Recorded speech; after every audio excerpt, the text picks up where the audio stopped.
अब अगली बात सुन लो भाई।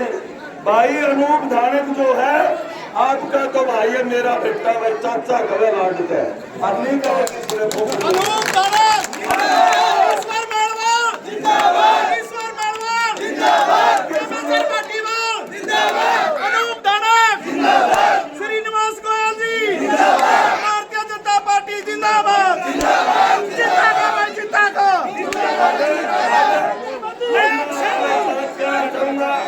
एक मिनट के लिए बात करके मेरी बात समाप्त करूंगा। और भी बहुत सारे साथी बोलने वाले। उकलाना के अंदर एक एक वोट आपको कदम के साथियों, एक बात और कहना चाहूंगा।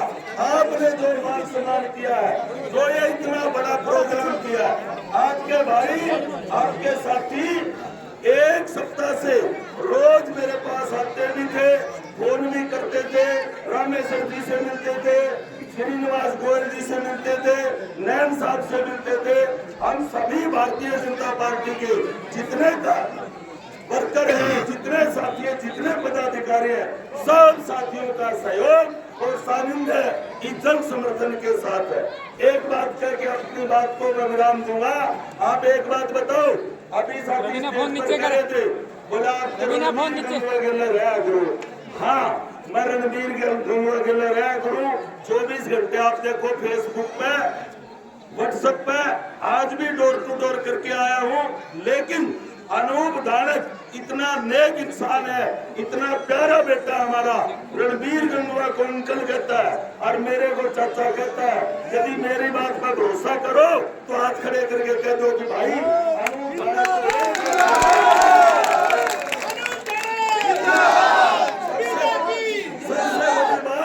सबसे बड़ी बात, जब मुख्यमंत्री आते हैं, जब नायक सैनी जी आते हैं, जब मनोहर लाल खट्टर जी आते हैं, तो हमारे अंकल श्रीनिवास के पांव छूते हैं।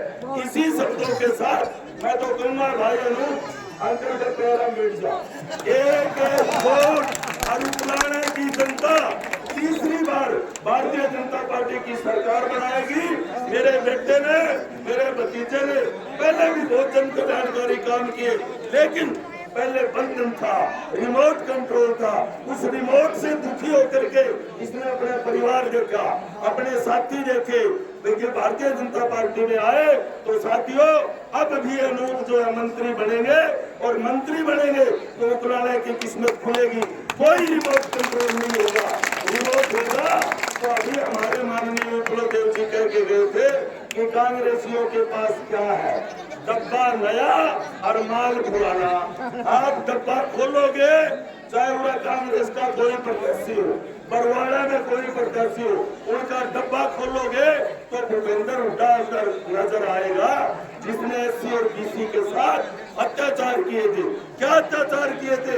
जब हमारी आरक्षण की नौकरियां होती थी, मान लिया 50 नौकरी होती तो केवल 5-7 लेकर के और एक लाइन लिख देते, योग्य उम्मीदवार न मिलने के कारण ये पद खाली छोड़े जाते हैं, और 2 दिन में बैकडोर से वो पद भर लिया करते। आज हमने कोई कहे क्या योग्य है? अरे योग्य ही हमारा कुमार है, तेली है, धोबी है, नाई है, चमार है, धानक है, बालमती है, एससी बीसी के लोग जो हाथ से काम करते हैं। इस देश को बनाने वाले ये लोग हैं, इस देश को चमकाने वाले ये लोग हैं, इस देश को सुधारने वाले मजदूर हैं। तो साथियों, कभी किसी के बहकावे में मत आ जाना। अनूप भाई को आशीर्वाद दो, आपका भाई बेटा मंत्री बन के आएगा, उस दिन भी हम आपके साथ आएंगे। बोलो भारत माता की जय, माता भारत माता की जय, भारत माता की जय, नरेंद्र मोदी जिंदाबाद, जिंदाबाद, जिंदाबाद, भारतीय जनता पार्टी जिंदाबाद, जिंदाबाद, जिंदाबाद, उमरपुरा गांव जिंदाबाद, जिंदाबाद, जिंदाबाद। मेरे भाई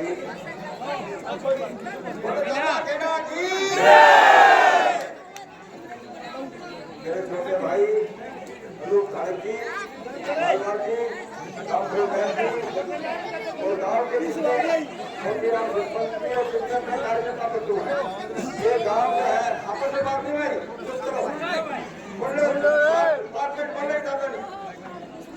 गांव जो है कुंदनपुरा, ये हमारा अपना गांव। मंडी में कुंदनपुरा में कोई फर्क नहीं है, ना हमने कभी फर्क समझा। आपको याद होगा यहाँ पर 2014 से लेकर 19 तक जो ग्रांट पार्टी, तो यहाँ पर 45 लाख रुपए में 2 बार। श्रीनिवास गोयल जिंदाबाद, जिंदाबाद, जिंदाबाद, जिंदाबाद। ये यहाँ पर सब तीनों की ये कभी ये लैंडर लगवाना है, 15 लाख रुपए इसके लिए दिए। इलेक्शन में प्रधानमंत्री जाके चिक्कर हो रहा था, मैं आया 12 लाख रुपए उसके लिए दिए, यहाँ पे करोड़ों रुपए दिए। तो ये भाई की कंट्रोल था, कहीं रिमोट कंट्रोल था, इसलिए वो यहाँ पर कुछ कम देश के हुए, उनको आने वाले समय में कोई कमी नहीं रहेगी। भारतीय जनता पार्टी भारतीय जनता पार्टी के नेता और यहाँ हमारे विधायक वो पूरा करेंगे। ये गांव हमारा गांव है। जयनारायण वर्मा 70 में मेरे बने थे, उसमें जयनारायण वर्मा के साथ लालाखंडी राम मुकाबले में थे, हम 3 लोग थे, कस्तूरी लाल जी, लाला गंगाधर जी और मैं। तो जयनारायण वर्मा का सिद्धांत था और फिर वही मौका है। जिनको मुझसे नहीं है ना, वो ज्यादा ऊंचे बोलते हैं, उनको जरा नीचा करके और अनूप को ऊंचा उठाना है। भाई रोकार जी सरपंच थे, बलजीत जी सरपंच थे और आप सरपंच हैं, सबका मैं सत्कार करता हूँ, आदर करता हूँ और आप भाइयों से सबसे निवेदन करता हूँ, जैसे हम 5 इलेक्शनों में कुंदनपुरा गांव से जीतते रहे, कभी नहीं आ रहे हम, हमेशा जीतते रहे हैं, उससे ज्यादा वोटों से सबों का मुंह पर वोट लगा करके और भाई को दिलाएंगे।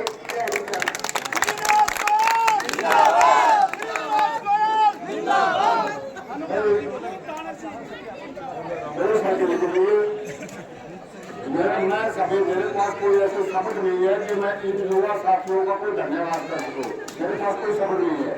जो इन्होंने करके दिखाया वो जिनके कहते तोड़ पाड़ दिया,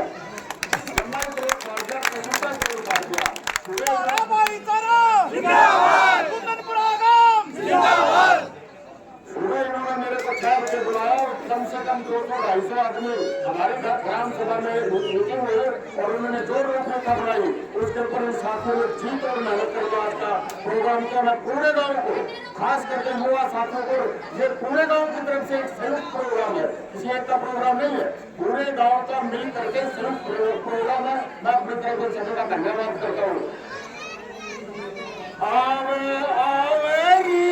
नायब सरकार,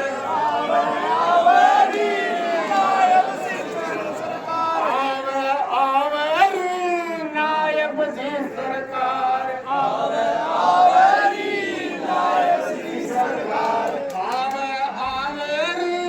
बीजेपी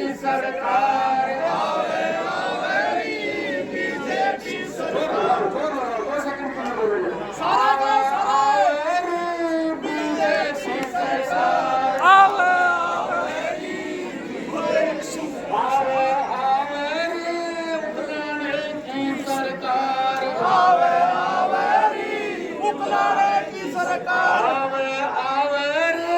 कुंदनपुर की सरकार,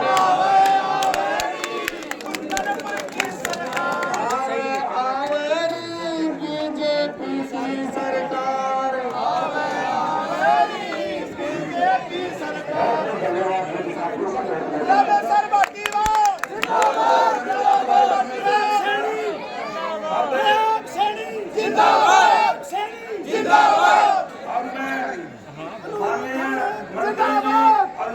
जी को कहो कि वो आए और अपने इस गांव के युवा साथियों से, बड़े बुजुर्गों से, नौजवानों से, व्यापारियों से, कर्मचारियों से, इनसे अपने विचार साझा करें, वोट की अपील करें और जिस जोश और होश के साथ इन्होंने आपका स्वागत किया है, इनका धन्यवाद करें।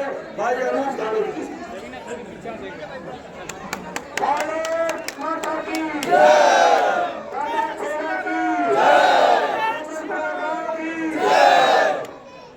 सम्मानित माननीय सम्मान के योग्य हमारे भारतीय जनता पार्टी के वरिष्ठ नेता श्रीनिवास गोयल जी, माटी कला बोर्ड के चेयरमैन श्री ईश्वर सिंह मारवाल जी, श्री रामेश्वर भाटीवाल जी, हमारे मंडल के अध्यक्ष श्री सुमित जी, हमारी पार्टी के वरिष्ठ नेता रामफल नयन जी, सम्मानित सभी साथ है भारतीय जनता पार्टी के पदाधिकारीगण, वह कुंदनपुरा गांव के बुजुर्गों, नौजवान साथियों, मेरी माताओं बहनों, सबसे पहले तो मैं आपसे अपना बहुत बहुत आभार व्यक्त करता हूँ, धन्यवाद करता हूँ, क्योंकि इतना बड़ा मान सम्मान मुझे आपने दिया है। क्योंकि मैं आपके गांव में मेरे हाथ बहुत ज्यादा बंधे हुए थे और मैं बार बार मैं आपसे इस बात के लिए चरण झुका, आपके चरणों में मैं शीश झुकाता हूँ, आपको मांगता हूँ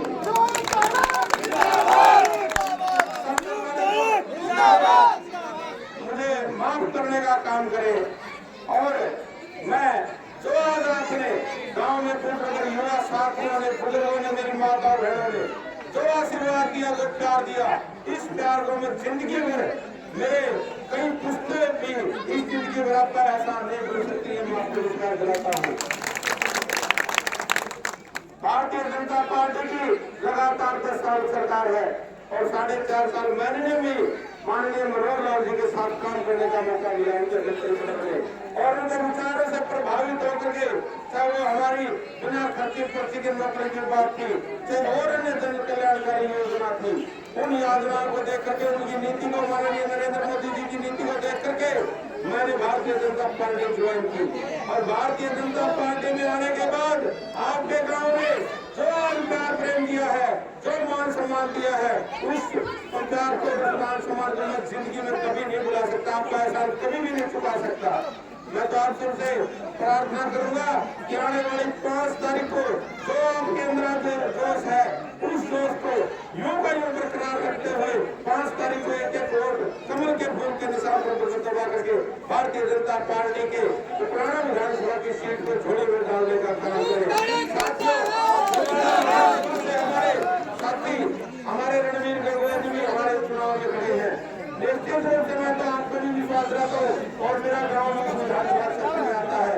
मैं तो सबसे पहले गाँव में जाकर के मैंने कहने का काम किया कि रणवीर गंगवा जी को भारी वोटों से जिता करके आप भेजने का काम करें। रही बात आपसे, रणवीर गंगवा जी से आपके बीच में लगातार वो आपके बीच में आते रहते हैं, लगातार 25 सालों से मुझे जानते हैं। और ईश्वर सिंह मारवाल जी भी लगे मेरे चाचा जी हैं, लगातार 30-35 साल से इनके साथ हमारा आना जाना है। तो मैं तो आपसे प्रार्थना करूंगा कि ये मेरे साथी मेरे साथ खड़े हैं, इन्होंने आशीर्वाद दिया है तो किसी भरोसे पे आशीर्वाद दिया है, इनका भी भरोसा नहीं टूटने दूंगा। और श्रीनिवास गोयल जी ने जो आशीर्वाद दिया है यहाँ करके, इन गांव के लोगों ने, युवा साथियों ने जो मान सम्मान दिया है, श्रीनिवास गोयल जी ने मेरे पे जिस प्रकार के भरोसा करके जो मेरा मान सम्मान करवाया है, उसके लिए भी मैं इनका विश्वास नहीं टूटने दूंगा। मैं तो आप सभी से प्रार्थना करूंगा कि 5 तारीख को एक वोट कमल के फूल के निशान पर दबा करके भारतीय जनता पार्टी के थोड़े में इस सीट को जिता करके डालने का काम करे। अभी विक्रम देव जी आ रहे थे तो वो पूछने लगे आपके विधानसभा क्षेत्र में क्या है। मैंने आपके भरोसे पे विश्वास दिलाया उनको, पुराना विधानसभा की सीट जीत करके आपकी झोली में डालने का काम करेंगे। मैं तो आप सभी ने सम्मान दिया है, मैं तो कोटि कोटि आपको धन्यवाद करता हूँ। और दादा खेड़ा के मैं माथा टेक के आया हूँ, वहाँ दादा खेड़ा के सामने मैं माफी मांग के आया हूँ गाँव की, जो भी मेरे से गलती हुई है। दादा खेड़ा ऐसी सद्बुद्धि दे, ऐसी गलती मुझे दोबारा ना करने का मौका मिले। मैं तो आप सभी से यही प्रार्थना करूंगा कि जो आपने मान सम्मान दिया है, उस मान सम्मान को यूं का यूं बरकरार और प्यार बनाए रखे। आप सबने जो मान सम्मान दिया उसके लिए विशेष रूप से मैं आपका आभार व्यक्त करता हूँ। बहुत बहुत धन्यवाद।